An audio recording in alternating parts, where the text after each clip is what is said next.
जय हिंद मेरे प्यारे दोस्तों, welcome back to my channel. मैं आपका एसके सर फिर एक नए वीडियो के साथ आपके सामने आ गए हैं। आर्टिकल्स, डिफरेंट आर्टिकल्स तो का यूज। तो लेक्चर नंबर 5 था, हम लोग कंप्लीट किए थे, उसमें रूल नंबर 10 तक। आज की वीडियो में हम लोग रूल नंबर 11 से सीखेंगे कि डिफरेंट आर्टिकल का यूज कहाँ करें। तो चलिए चलते हैं बिना देर किए हुए। रूल नंबर 11 क्या कहता है? The plus name of river. किसी भी नदी के नाम से पहले, किसी भी नदी के नाम से पहले आर्टिकल द का यूज होता है। लेकिन याद रखना मेरे दोस्तों, अगर नदी के नाम के साथ किसी शहर का नाम लगा हो, किसी नदी के नाम के साथ किसी शहर का नाम अगर जुड़ गया तो कभी भी आर्टिकल का यूज नहीं होता है। आर्टिकल का ही यूज नहीं होता है, केवल द ही नहीं, यानी ना ही ए लगेगा, ना ही एन और ना ही द का यूज होगा। तो चलिए, the plus name of river, किसी भी नदी के नाम से पहले द का यूज होता है। द गंगा, गंगा क्या नदी का नाम है कि नहीं? तो बोलिए राइट है कि नहीं? The Kaveri, the Sutlej, the Mahananda, the Brahmaputra, ये सारे नदी के नाम है और नदी के नाम से पहले डिफरेंट आर्टिकल द का यूज होता है। लेकिन अगर नदी के नाम के साथ, आइए ना, आइए आगे देखते हैं क्या कहता है। नोट को अच्छे से पढ़ेंगे। इफ नेम ऑफ सिटी, यदि कोई शहर का नाम जुड़ जाए with name of river, then no article it's before. मतलब स्पष्ट है भाई कि अगर किसी नदी के नाम से पहले कोई नदी के नाम से पहले तो दो लगता है, ये तो सीख गए हम लोग। लेकिन नदी के नाम के साथ अगर किसी शहर का नाम जुड़ा है तो कभी भी आर्टिकल का यूज नहीं होगा। जैसे देखिए, द किंगस्टन ऑन थेम्स। अब देखिए कि ये जो किंगस्टन है, ये जो थेम्स नदी का नाम है, ये किंगस्टन जुड़ गया है, तो इससे पहले कभी भी आर्टिकल का यूज। और इस तरह की नदी ना ज्यादातर अब्रॉड में पाया जाता है, ठीक है। हमारे देश में बहुत कम ऐसे नदी हैं जो किसी न किसी शहर के नाम से जुड़ा हुआ उनका नाम। तो ये सेंटेंस आपका क्या हो गया? रॉन्ग हो गया। जैसे द डेयरी ऑन सोन। अब देखिए, सोन तो नदी है लेकिन शहर का नाम जुड़ा हुआ है, तो कभी भी द डेयरी ऑन सोन नहीं होगा। ये सेंटेंस क्या हो गया? रॉन्ग। राइट क्या होगा? Dairy on Son. रिपीट कर दे। किसी भी नदी के नाम से पहले द का यूज होता है, बट अगर नदी के नाम के साथ शहर का नाम जुड़ा हो तो कभी भी आर्टिकल का यूज नहीं करना है, ठीक है। तो चलिए मैं बात करूं अब रूल नंबर 12 की। द प्लस नेम ऑफ बे या गफ। खाड़ी समझते हैं ना, जैसे बंगाल की खाड़ी या फिर गफ ऑफ मैक्सिको। तो जितनी भी खाड़ी है उसके नाम से पहले लगता है द, लेकिन एक ऐसी खाड़ी है जिसके नाम से पहले नहीं लगता है, तो किस लिस्ट में आ जाएगा? एक्सेप्शन में। मैंने कहा था ना प्रीवियस वीडियो में, आर्टिकल बड़ी आसान है, बड़ी इजीली हम समझ लेते हैं क्लास में, लेकिन इनका यूज करना थोड़ी सी टफ है। जब तक आप प्रैक्टिस नहीं करेंगे तब तक इस पर कमांड, और मैंने क्या कहा, स्मूथली एरर आता है, पता ही नहीं चलेगा एरर है। और इतने सारे रूल्स को कमांड करना और फिर यूटिलाइज करना बिना प्रैक्टिस का तो पॉसिबल नहीं। Without practice it is not possible to command over all the rules of articles, and this is the reality. Okay, and come to the point guys, यहां आते हैं द बे ऑफ बंगाल। क्या ये बंगाल क्या खाड़ी का नाम है कि नहीं? तो क्या आर्टिकल लगेगा कि नहीं? बिल्कुल लगेगा। The gulf of, G capital कर दीजिए, द गल्फ ऑफ मैक्सिको। क्या ये मैक्सिको आपका खाड़ी है कि नहीं? लेकिन एक्सेप्शन याद रख लेना है, हडसन बे। हडसन बे, कभी भी द हडसन बे नहीं होगा। राइट क्या होगा? Hudson Bay. तो आपने सीख लिया कि किसी भी खाड़ी के नाम से पहले द का यूज होता है, लेकिन एक्सेप्शन है कौन?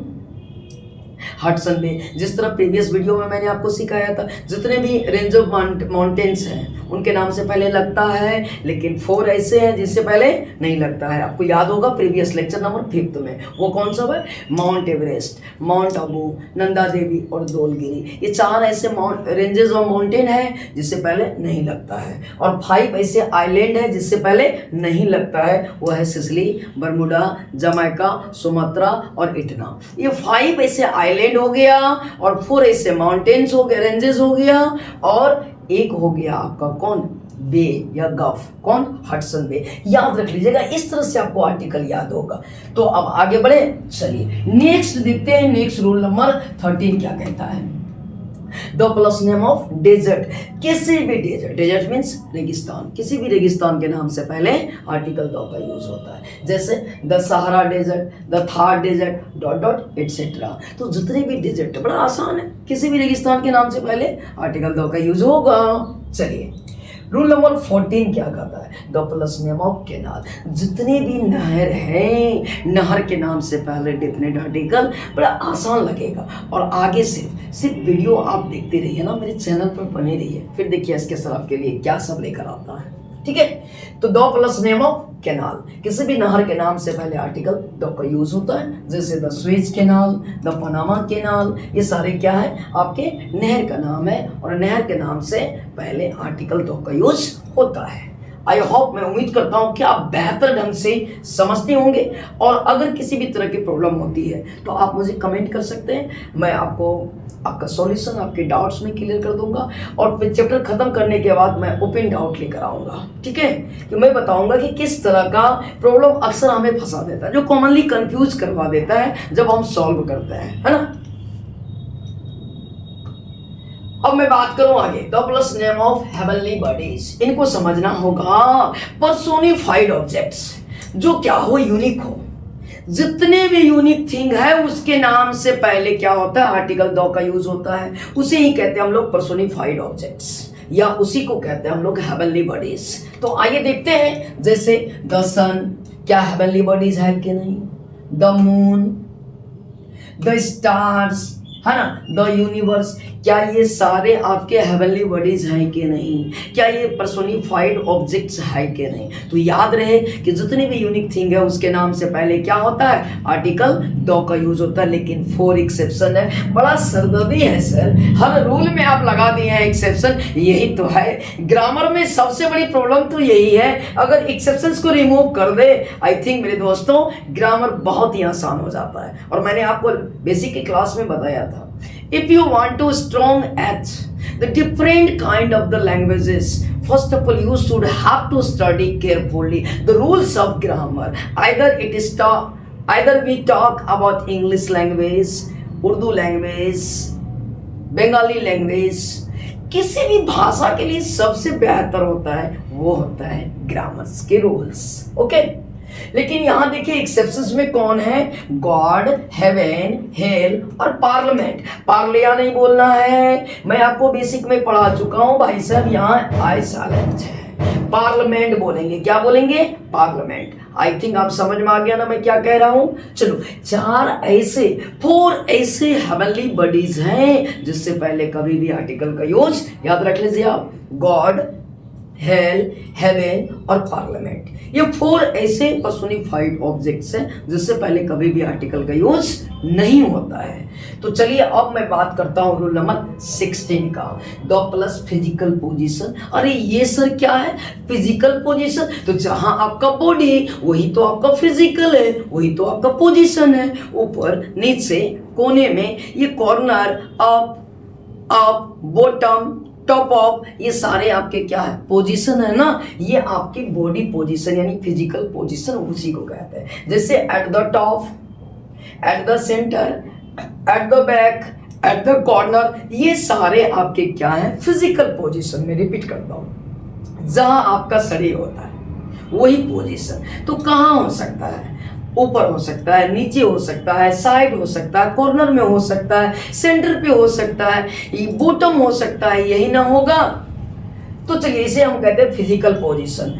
मैं उम्मीद करता हूं कि आप यहाँ तक अच्छे से समझे होंगे और आगे भी आप बेहतर समझेंगे, ताकि मैं कोशिश करूं कि ताकि आप इस चैप्टर पे, जो चैप्टर मैं आपको पढ़ाऊं उस पर आपकी ओवर ग्रिप बने, वेल कॉन्फिडेंस हो आपकी।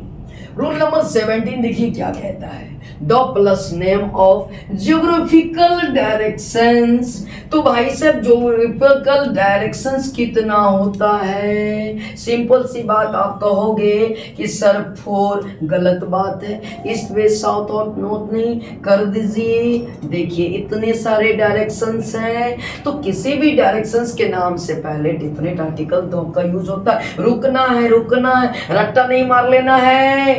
किसी भी डायरेक्शंस के नाम से पहले लगता है लेकिन नहीं लगेगा अगर डायरेक्शंस के नाम के साथ में क्या लग जाए, प्लेस ऐड हो जाए। कैसे? द ईस्ट होगा लेकिन द ईस्टर्न नहीं होगा, द वेस्ट होगा द वेस्टर्न नहीं होगा, द नॉर्थ होगा द नॉर्थर्न नहीं होगा। बात समझ में आ रही है ना? हर रूल में आपको ये परेशान करता है। अभी बता रहे हैं होगा, फिर जस्ट एक्सेप्शन दे देते हैं। तो आप समझ रहे हैं ना, जिसको इससे पहले आप बिल्कुल चुटकी में समझते थे, अरे आर्टिकल वही ए एंड द, ऐसा लगता है जैसे कि इनका कोई अहमियत ही नहीं है। अब आपको समझ में आता होगा कि आर्टिकल्स कितने इंपॉर्टेंट टॉपिक्स हैं। गाइस अभी तो आप रूल नंबर 17 तक आए। मैंने आपसे प्रॉमिस किया था प्रीवियस वीडियो में कि एटलीस्ट मैं 50 से लेकर 60 के बीच में सिर्फ द का यूज पढ़ाऊंगा, सिर्फ द, वो भी यूनिक रूल्स। अब बेहतर आप अच्छे ग्रामर्स की कलेक्शन करें और फिर आप टैली करें कि एसके सर क्या यूट्यूब पर पढ़ा रहे हैं। ठीक है, चलिए क्या कहता है? द ईस्ट किसी भी डायरेक्शंस के नाम के पहले लगता है। द ईस्ट होगा राइट, द वेस्ट होगा, द साउथ होगा, द नॉर्थ, बिल्कुल सही है। चलिए, लेकिन कहता है एक प्लेस इज ज्वाइंट, यदि जगह जुड़ जाए, यदि जगह जुड़ जाए विथ नेम ऑफ डायरेक्शन, अगर किसी दिशा के नाम के साथ प्लेस एड हो जाए, then no article no the sorry is used before it. जैसे द ईस्टर्न, बोलिए रॉन्ग है ना, पूर्वी दिशा, यहाँ है द ईस्ट पूर्व, यहाँ है पूर्व की ओर, पूर्व की ओर।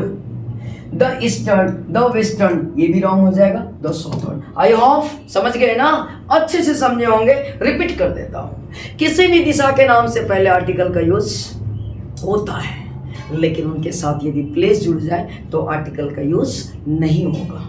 आगे बढ़े, चलिए नेक्स्ट की बात करूं मैं, रूल नंबर 18 क्या कहता है भाई साहब? The plus name of ship, aeroplane, train, किसी भी शिप या बोट, बोट समझ रहे ना, बोट हो गया, समझ रहा ना, आप जाएंगे तो छोटी सी जो मशीन के साथ ना होता है फुटपड़िया, समझ में आ रहा ना, वो हो गया आपका बोट।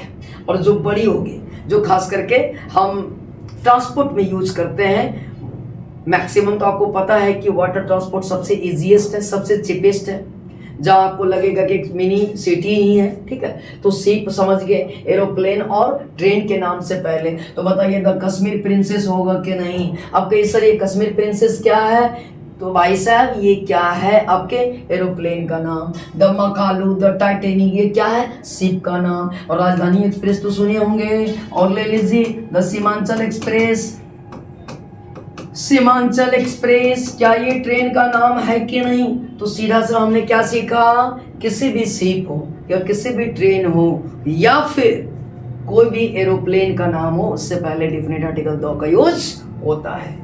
नेक्स्ट मैं बात करूं रूल नंबर 19 की, the plus name of armed forces, जितने भी हमारे मिलिट्री हैं, जितने भी हमारे सेना हैं, उनके जो नाम है, सेना के पर्सनल नाम की बात नहीं कर रहा हूं, जो उनकी ब्रांचेस है, जैसे बीएसएफ है ना, सीआरपीएफ, ये क्या है? आर्म्ड फोर्सेस का नाम है। नेवी एंड, समझ रहे हैं ना, ये सारे हमारे एयर फोर्स, ये सारे हमारे क्या है? आर्म्ड फोर्सेस के नाम है। अब ये मत समझ लेना कि मैंने कहा कि आर्म फोर्सेस के नाम तो पर्सनल व्यक्तिगत नाम की मैं बात नहीं कर रहा हूं, मैं बात कर रहा हूं उनकी ब्रांच की, है ना। The name plus armed forces, तो क्या भाई साहब आर्मी एक ब्रांच है कि नहीं? किसका?